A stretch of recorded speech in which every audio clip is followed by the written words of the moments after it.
My goodness, not very much good at paying attention today. From Exodus chapter 32.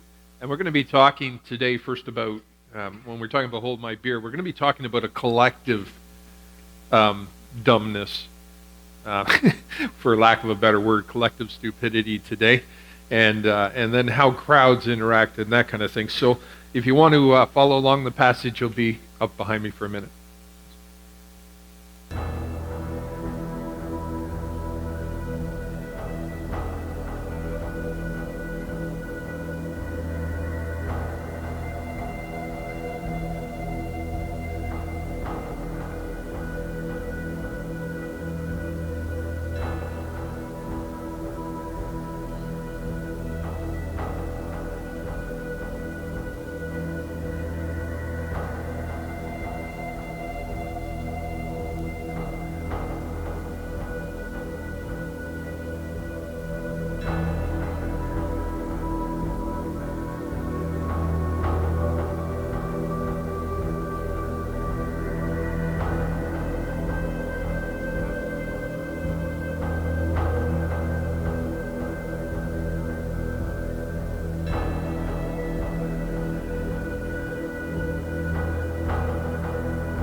Well, good morning.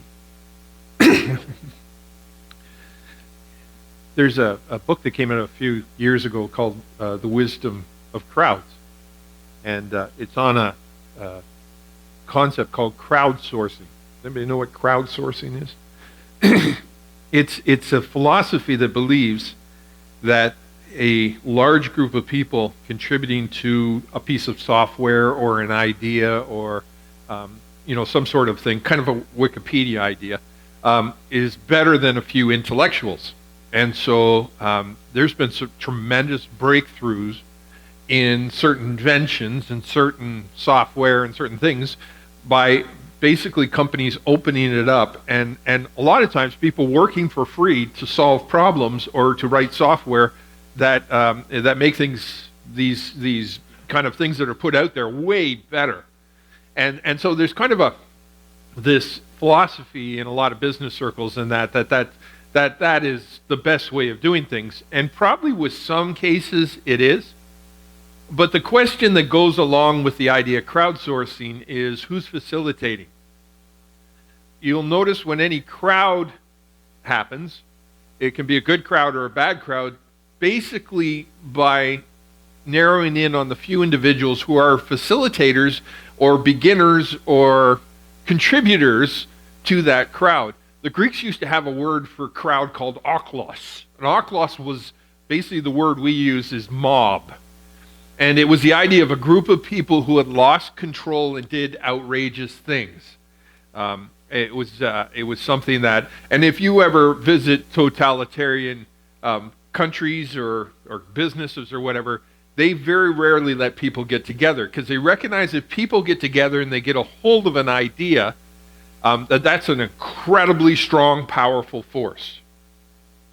We actually have a history, and when we're talking about Hold My Beer, there have been some real hold my beer moments in history. In fact, recent history.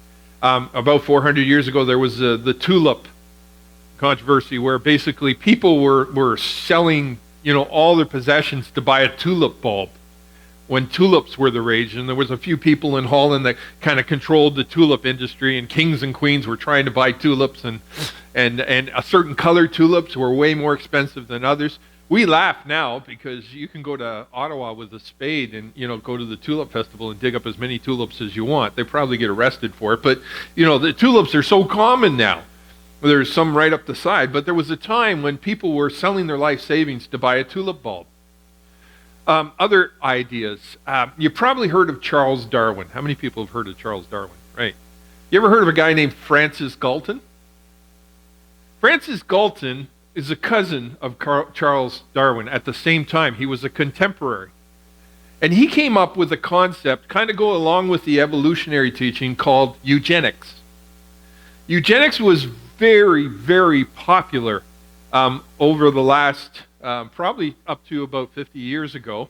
And it was basically a concept of this, is that people, based on their race, or their gender, or their position in life, were less superior than other people. So what these guys basically did, they were measuring heads to see how big your skull was. In fact, this idea, eugenics, was taken to its logical conclusion with Nazi Germany. The Germans, at that time, kind of dubbed themselves a master race, and then had a hierarchy of races going way down. So just below them were the French and the English. I happen to think the French should have been lower, but they weren't. And then, I'm just kidding. French and English, and then you had all these different races, and way down the bottom they had Gypsies, Jews, and Negroes. And there was just this idea that these people were inferior genetically to those at the top of the scale.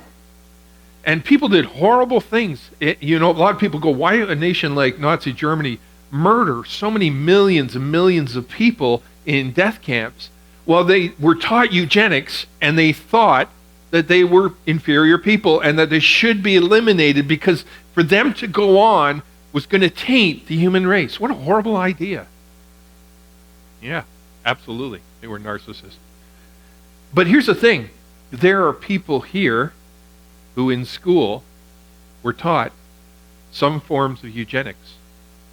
This stuff, a lot of it, stayed in the schools right into the 1960s. That's scary, isn't it? You know what's even scarier? Is the people who taught this often were considered the smartest people on the planet, the top scientists. In the United States, what they did is implemented, based on eugenics, a sterilization program.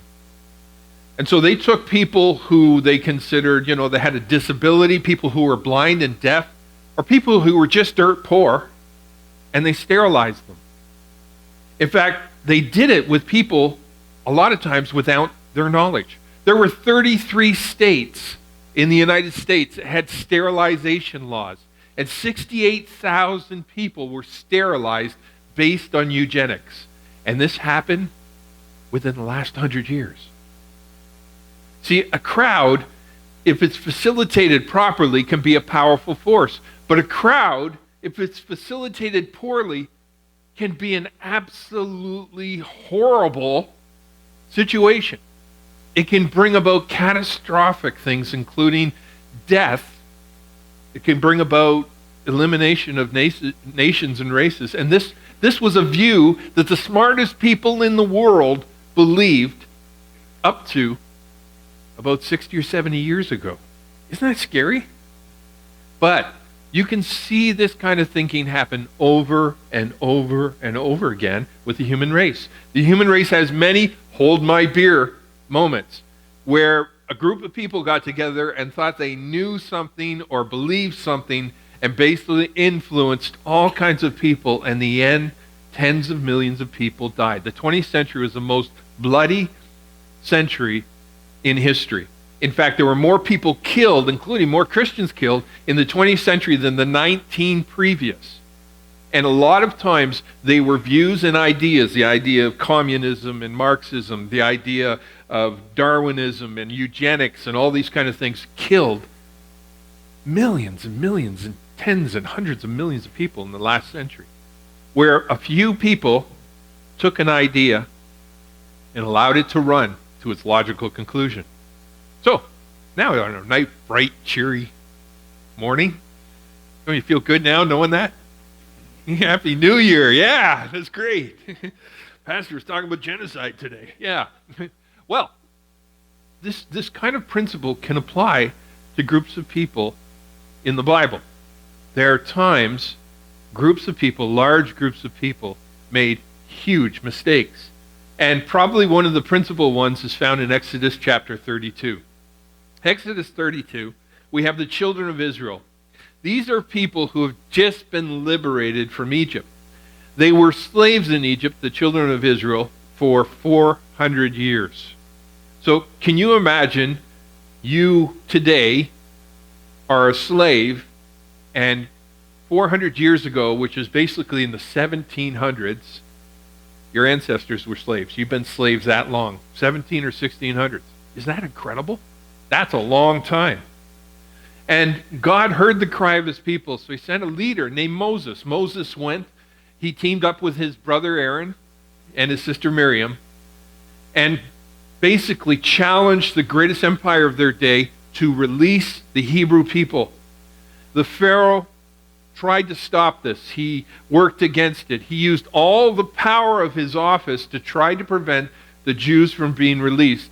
But God brought these 10 huge cataclysmic events about until the Egyptians were begging the Israelites to leave their country. In fact, they gave them gold, they gave them all kinds of things and sent them. They said, just please go away, because if this continues, there'll be nobody left alive in our nation.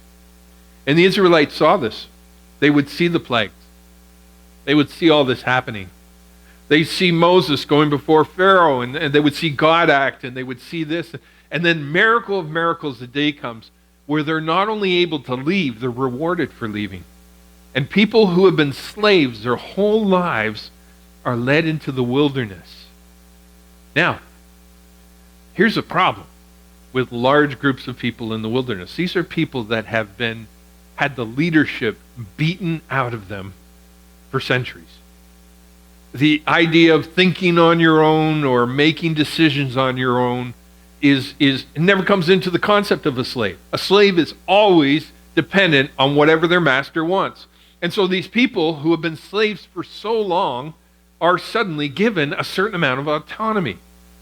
God recognizes this, and he travels with them. He can be seen by a pillar of fire by night, and then like a cloud, a bright cloud during the day. And so they can see God, and the children of Israel follow God around the wilderness. And this goes on for a few weeks until they arrive at a place with a mountain that Moses has had good experiences with before. It's called the Mount of God, Mount Sinai. And he travels up this mountain. He tells the people of Israel, say, don't touch the mountain. You want to stay here? I'm going to meet with God. And he goes up the mountain to talk to God and to bring down the Ten Commandments. Here's the problem. He's there for a while. In fact, he's there a lot longer than people think he's going to be there, to the point where people start saying, is he coming back? Where's, he says God's up there with him and he's meeting with him. We can't see him right now. And this kind of slow panic develops in the camp until people who have never made a decision before start making decisions. Here's the hold my beer moment. They go to Aaron and they said, this Moses guy seems to have disappeared, so we have no God. So think you can do something about that? Now, Aaron, if he had an ounce of wisdom, and this is his hold my beer moment, should have said to them, you guys go back to your tents, it's going to be okay. Moses is coming back. God will take care of it. He's seen the miracles. And in fact, he's been a part of the miracles. But instead, what does he do? He said, give me your gold. So people take the earrings and the things that were given to them by the Egyptians. They carry them up to Aaron. Aaron melts that gold and then fashions it into a calf. And he presents it to them. Now, he doesn't say this, they say that. This is the God who led us out of Egypt, and they start to worship that calf. Now, Aaron, we'd love to be inside his brain at this point, but we don't know what he's thinking. But he says something that kind of seems like he's trying to pull back from this whole calf idea. It seems like it's gone out of hand. So he says, tomorrow, let's do a celebration and sacrifice to the Lord, Yahweh. So to the God that actually led us out. He's trying to redirect people a little bit. But at the same time, the people have been influenced by this idea of this idol, this calf. And so they come back, and so the next day, so they're doing these celebrations to the Lord, only this time they go in a direction that Aaron did not anticipate. You see, the Egyptians had a god named Hathor. Hathor was one of those gods who had a lot of hats. She was considered a female god, and she actually is considered to have married several of the other gods and produced children for them. And so she is considered the god of livestock and crops and family and sexuality. Can you see where this is going? So the people start having a feast. They get a little bit of alcohol in them, which is always a great idea. And then they get up and they start doing things that are so far from what God intended for his people that it's shameful. And they're not only doing them, they're doing them in front of each other. This is a bad situation. Israel decided to change religions at the worst possible time. Moses is up on the mountain. God talks to him and he says, Moses, your people who you led out of Egypt are now, turn their back on me. They're worshiping this calf and everything like that. So I'm going to destroy them all and we'll start over with you. And don't miss the humor of Moses' response.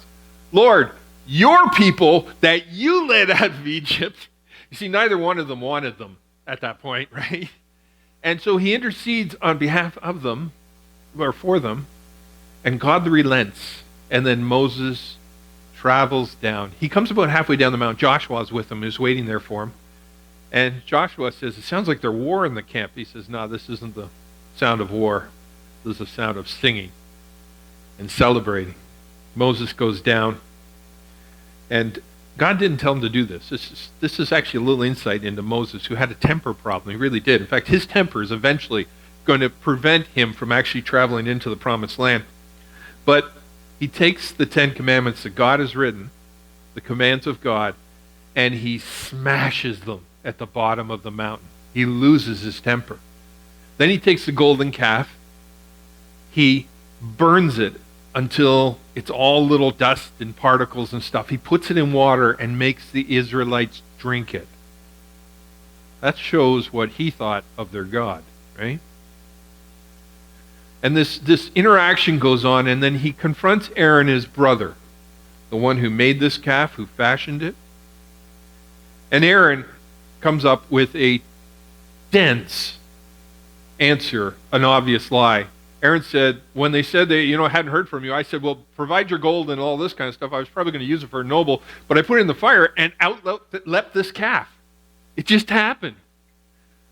And you got Moses going, yeah, sure, that happened.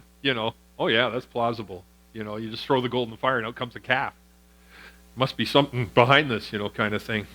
So Aaron doesn't want to take responsibility either. And then Moses goes back and intercedes for the people again and for his brother Aaron.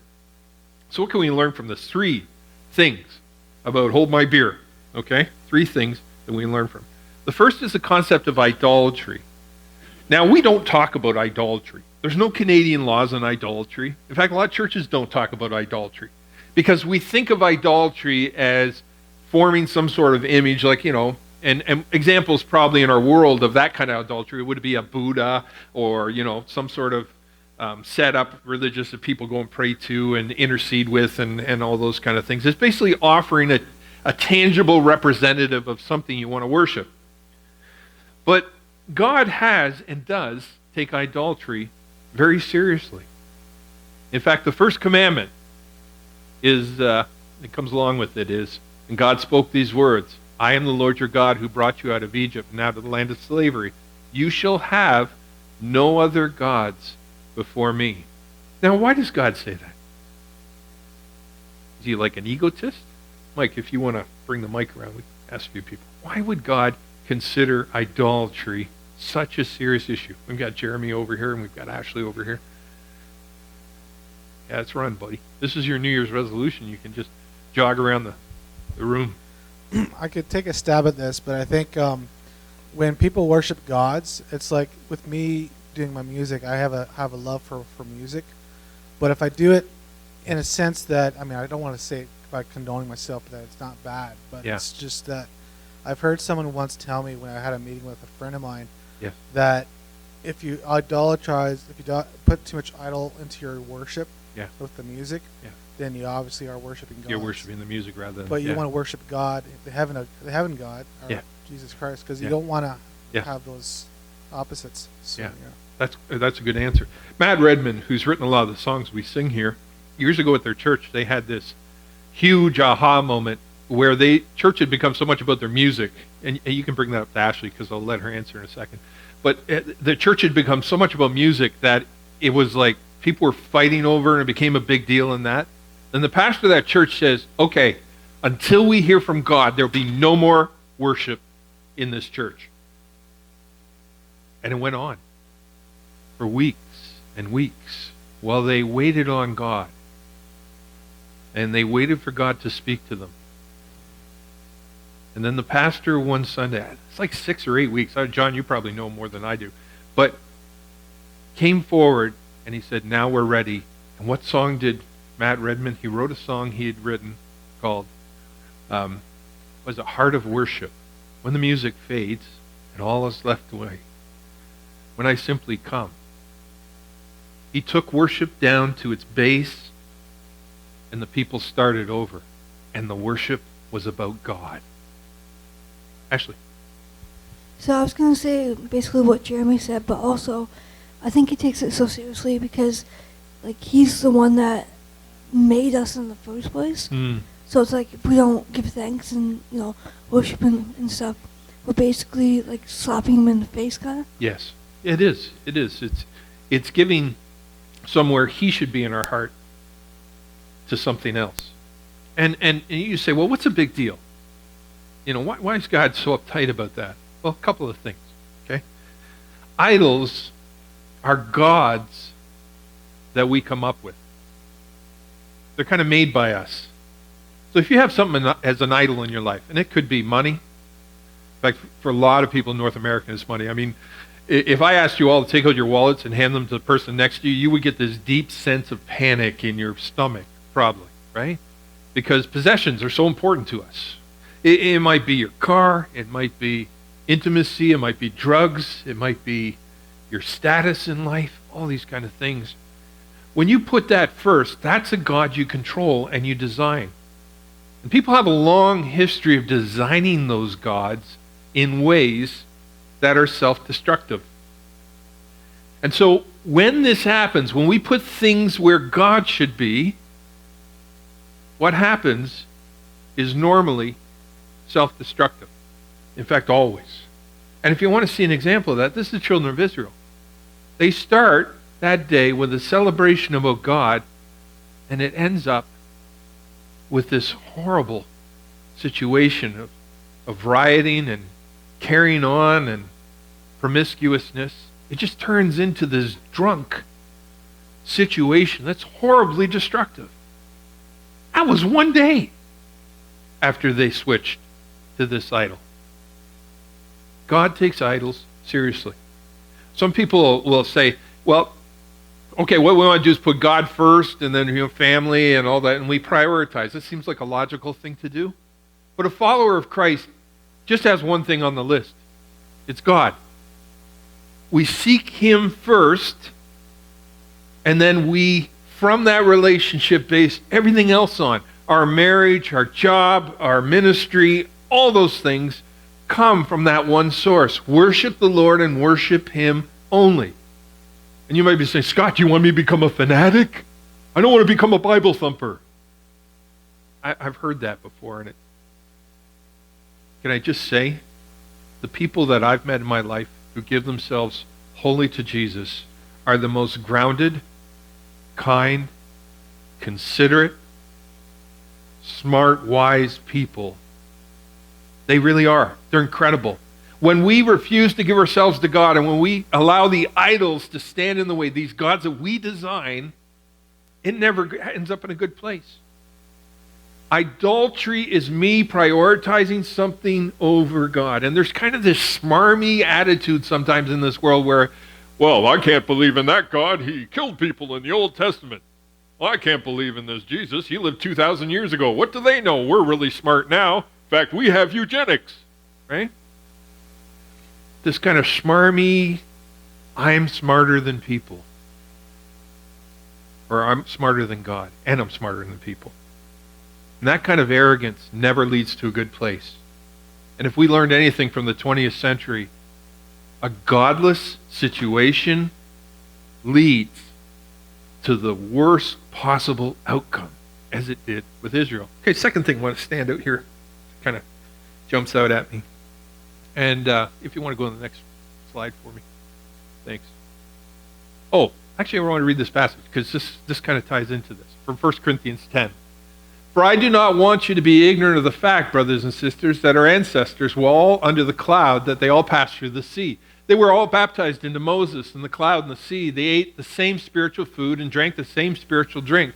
For they drank from the spiritual rock that accompanied them, and that rock was Christ. Nevertheless, God was not pleased with most of them. Their bodies were scattered in the wilderness. Next slide. Now these things occurred as examples to keep us from setting our hearts on evil things as they did. Do not be idolaters as some of them were. As it is written, the people sat down to eat and drink and got up to indulge in revelry.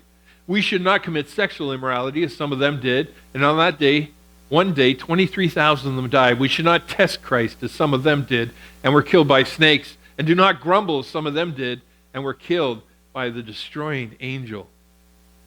Wow, that's a warning. This is a warning from the Apostle Paul to the Church of Jesus Christ. You know, I can sum up that whole passage. Learn from other people's mistakes. You want a good example of what happens when you don't have God first in your life? Ta-da, right? Next point. Here's another interesting thing. The Israelites have been slaves for a long time. For 400 years, they've been told when to get up, when to go to bed. They've been told when work starts and when it ends. They've been told what their kids will do, what will happen with them, what they'll eat, what they'll drink, all this kind of thing. But all of a sudden, they were free. All of a sudden, they had a sense of autonomy.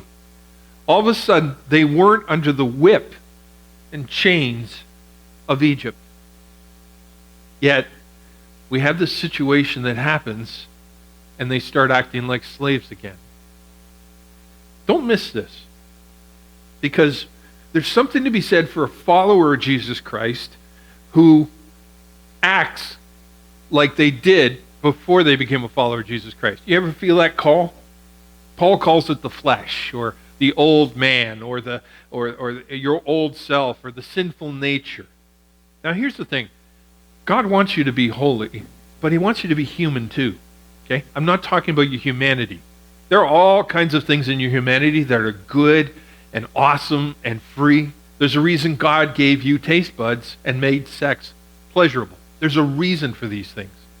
And they have a godly application that has incredible benefits to life. God's not asking you not to be human.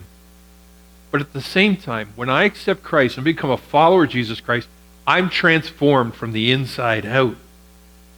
And what that means is sin no longer has its hold over me. But here's the thing. Sometimes that old man comes knocking on my door. Sometimes that nature starts rattling with my brain. Sometimes those voices call me. There's a passage where Paul says, present your bodies as living sacrifices. You know what the problem with a living sacrifice is? It can crawl off the altar, right?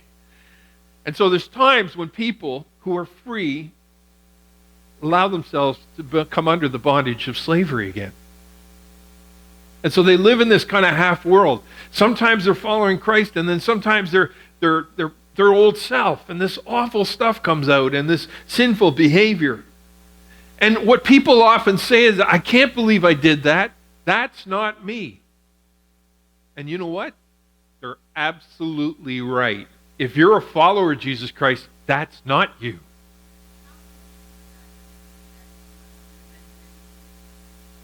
Because sin outside the boundaries of how God set it up, the proper application of sin is a good thing. God had outlines for it. So the idea of in a marriage, okay? Yeah, sorry. Did I say sin? Sorry, Lori. Forgive me. Okay? So the proper application of sex, and this is really interesting because there's all this banter right now in philosophy and sociology and all those kind of things. Because when the 60s happened, the birth control pill was presented, right? And so for a while in the 60s, I hope you don't mind me going this rabbit trail, but that's a good question, Lori, okay? During the 60s, people said, okay, well, we'll have sex with whoever we want, whenever we want. You know, if you don't love the one you're with, or love the one, with the one you love the one you're with, okay? A little bit of tangled word salad today, okay? And that came into the 70s, and then people realized it actually wasn't a good thing. It left people with a certain moral bankruptcy. And the 70s, in many ways, were a downer that way. Not only that, it presented the human race with all these lovely venereal diseases that started to spread around and cause all kinds of health concerns. So society looked at it again, and then the 80s said, well, you know, okay, I know how we're going to handle all this. We're going to promote condoms, and that's going to fix all this stuff. The problem with it is sexuality is a really hard thing to determine. You know, it happens in the spur of a moment. It's often an act of passion. You know, you don't pull out a list and say, okay, if we're going to do this, we're going to do A, B, C, D. Okay, so that led. And then we had the AIDS scare, and then we had the 90s, and all these things started to happen. And now people are coming back to a concept the psychologists called forced monogamy. Okay? It's not what it sounds like. Forced monogamy isn't, okay, we're going to make you stay with one person. Forced monogamy is building your society around the concept that the healthiest expression of sexuality, the healthiest expression of how you handle this issue is inside a committed, married, committed relationship between two people.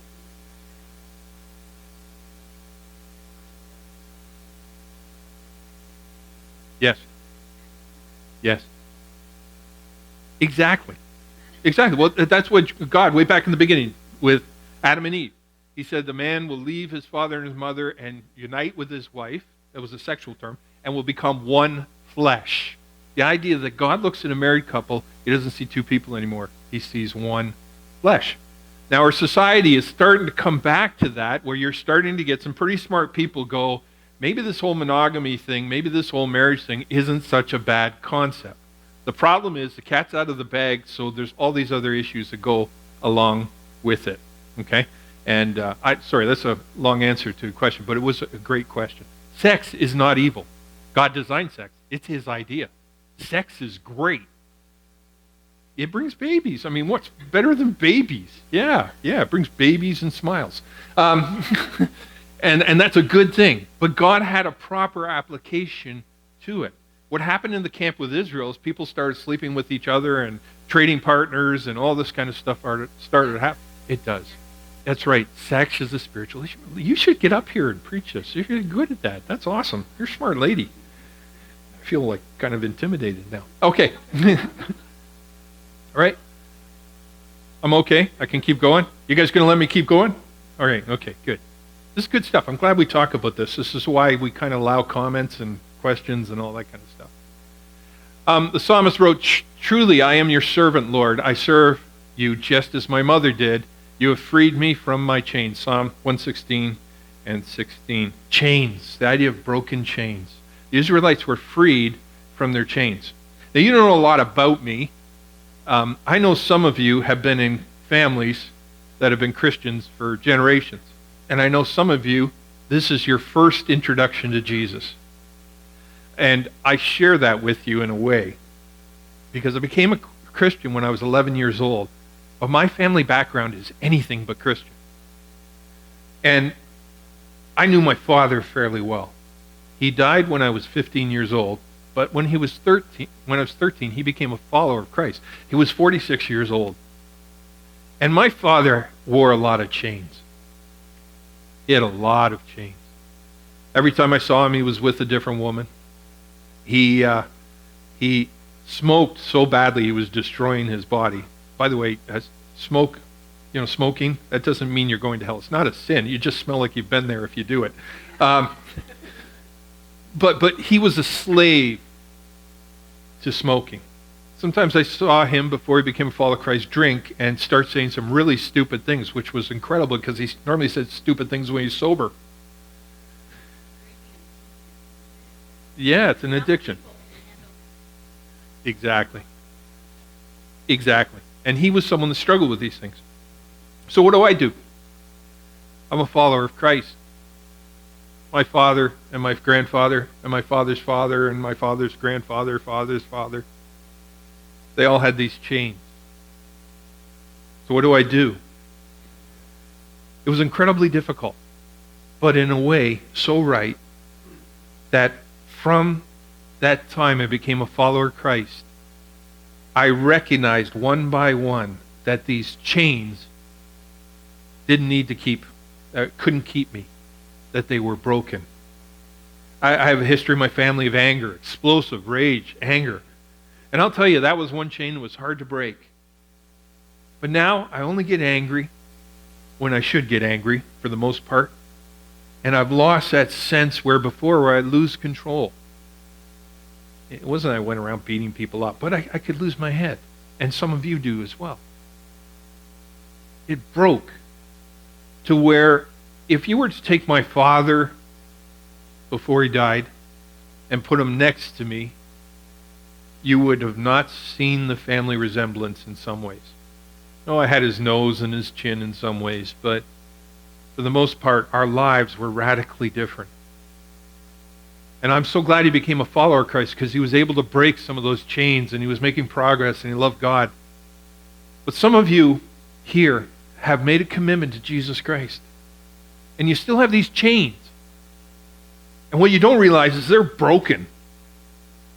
You do not need to do that anymore. You do not need to submit to that anymore.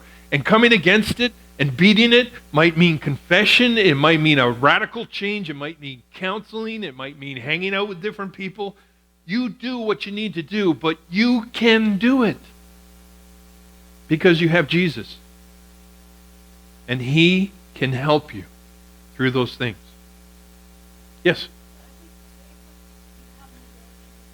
Can you bring the mic over, Mike? Because we want the people at home that are on YouTube to hear this. So just talking to Mike. Thanks, Ashley. So, like, say if you have a day where you lose your cool for a minute, or like you say something without thinking, is that going back in chains, or is that like just a mistake? You have hiccups at times. The Apostle John once wrote to the church. He said, as a follower of Christ, you shouldn't have sinned. But if we do sin, we have this advocate, Jesus. That's why being a Christian is really, a lot of times, a daily experience, right? Each day I get up, I say no to those chains, I say yes to Jesus, and I go on. But sometimes there's a struggle. Sometimes I have hiccups, okay? When I talk about the freedom that I have, is there is this enormous chasm between what my father endured and what I endure, because of choices in Christ I've been able to make, and chains that have been broken. You know? And that doesn't mean I have it all together. I sin all the time, every day. But, wow, there's a chasm there. And that chasm is Christ. Right? And so as a follower of Christ, and this is what happens. A lot of times people, they'll blow it. Oh, I lost my temper or whatever. And they start to feel that they're that old person. I'm just as bad as I was. God doesn't want me. I'm perfect and everything like that. And they're not realizing you were saved in Christ. You are new. Those chains are broken. The best thing you can do is get up, dust yourself off, and say, I'm going to be ready for it next time. Or I'm going to do what I need to do to deal with this sin. You can do it. Guilt just makes you wander into nihilism. Conviction empowers you to confront it. All right, third point. Moses foreshadows substitution and atonement. Those are big $10 words, but let me just talk about this a little bit, because Moses does something that is such a foreshadow of Christ. Moses goes back up the mountain, and he talks to God about these people. He's hurt, he's bothered. I would imagine he's especially wounded because his own brother, his own flesh and blood, kind of spearheaded this failure. So he talks to God. And the next day Moses said to the people, "You've committed a great sin, but now I'll go up to the Lord. Perhaps I can make atonement for you for your sin." I mean, he left them with a heavy. I'm going up there. I don't know what this is going to mean for you. Let's just hope God is gracious. And he goes up. And so Moses went back to the Lord and said, "Oh, what a great sin these people have committed. They have made themselves gods of gold. But now please forgive their sin. But if not, then blot me out of the book you have written." There's so much here. There's so much, people say that people in the Old Testament didn't believe in a heaven or hell or didn't believe in the afterlife and all those. That's rubbish. Here we got Moses way back at the beginning, recognizing that there was an afterlife, there was a book written, and he had his name written in there because he was a follower of God who was willing to go, "Please forgive them, even if that means I give up heaven." Who was going to do that again? Who was going to lay down their life for people that didn't deserve it? Well, Christ did. Yeah, we're going to remember that in a few minutes in communion. Here's Christ living a perfect life and dying on a cross and looking through history, because to God time is a relative concept. And he looked at you and you and you and you and you and said, "I give my life so that they can live." Wow, that's amazing. The spirit of how Moses portrays this is the same spirit that 2,000 years later, Jesus, who was going to stand in the gap, was going to do for you and I. That's amazing. It's amazing. I thought there was a lot of richness. So I encourage you to read this passage and go through it. It's Exodus chapter 32. But I want to take a moment for some questions or comments. And so I'm going to ask the basket people to go around oh, by the way, we raised $26,000 in January. Isn't that great? That's awesome. So I think that warrants, I got to wear a tie or something someday. We'll figure something out here or whatever. But thank you for your generosity. We've got so many big plans coming up. This year, actually, next month is the 20th anniversary of the time I went and prayed and God told me I was going to plant a church in Peterborough. And then next year in February will be our 20th anniversary, and we've got some big plans coming up, and you'll want to be a part of it. But so we got some exciting things happen. So thank you for your generosity, and thank you for that. So Mike, Jeremy? Oh, are we going to have another worship project? Yeah. I have no idea. The people, like we're laying out 2020 right now. The good news is I've written a lot of sermons, and most of them are not bad. So we got some good topics coming up. Someone else, question or comment? Oh, thank you. You're welcome. You're welcome. There's no research. I just made that up. Oh, yeah. Oh, yeah. Thanks, Grace. Anybody else, questions or comments? Oh, Ashley. Can you give Mike a hand? He's like doing yeoman's work today. Yeah.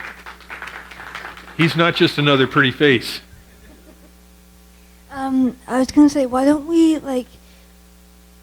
how all of Australia is that's the big thing right now. Yeah.